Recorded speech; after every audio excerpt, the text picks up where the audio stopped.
আমাদের শহরে একটাই মজা যে কোনোদিনও কোনো সময় মানে পাহাড়ে যাওয়া যায়। তো এখন বাজে 4টা। এখন যাব পাহাড়ে। আর দেখো না, হেলমেটটা মাথায় ঢুকিয়ে ঢুকিয়ে চুলের লুকটা খারাপ করে দিচ্ছে, আর হাত দিয়ে চুলটা বেঁকা করে ঠিক করছিলাম। Oh my god. হ্যালো বন্ধুরা, কেমন আছো সবাই? My name is Nikit, welcome back to my YouTube channel. পাহাড়ে ঢোকার পর এত সুন্দর ভিউ দেখতে পারবো কল্পনাও করতে পারিনি, কারণ মাঝে মাঝে ফগ লাগে যায়। আর এত সুন্দর রাস্তা পাহাড় দেখতে গিয়ে চলে গেছিলাম শুশু করতে।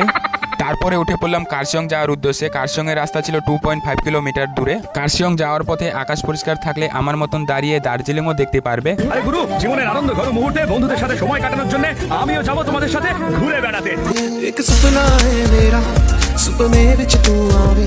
আর দেখো না, এসএসসির এক্সাম পোস্টারটা এত মার্কেটে ছড়িয়ে দিয়েছে, তুমি যেদিকে নজর দিবা সেই দিকে এই পোস্টারটা দেখতে পারবা। তারপরে একটা ম্যাপে টুইন টাওয়ার দেখতে পেলাম। আর দেখো না, টুইন টাওয়ার দেখতে গিয়ে কত মানুষ গাড়ি নিয়ে যাচ্ছে। আমরা কি থেকে যাব? আমরাও যাব টুইন টাওয়ার দেখতে।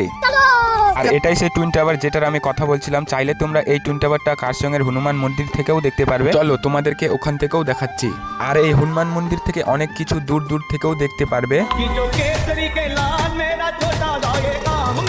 এদিক দিয়ে তোমরা গোটা কার্শিয়ং দেখতে পারবে, আর এদিক দিয়ে তোমরা শিলিগুড়ি দেখতে পারবে। যেহেতু অনেকটাই রাত হয়ে গেছে, আর রাত্রেবেলা দেখো গাইস গোটা শিলিগুড়ি কত সুন্দর লাগতেছে। যদি শান্তি খুঁজো তাহলে কার্শিয়ং এর হনুমান মন্দিরের কাছে এসো। আলাদা লেভেলের শান্তি যা তুমি কখনোই ভুলতে পারবে না।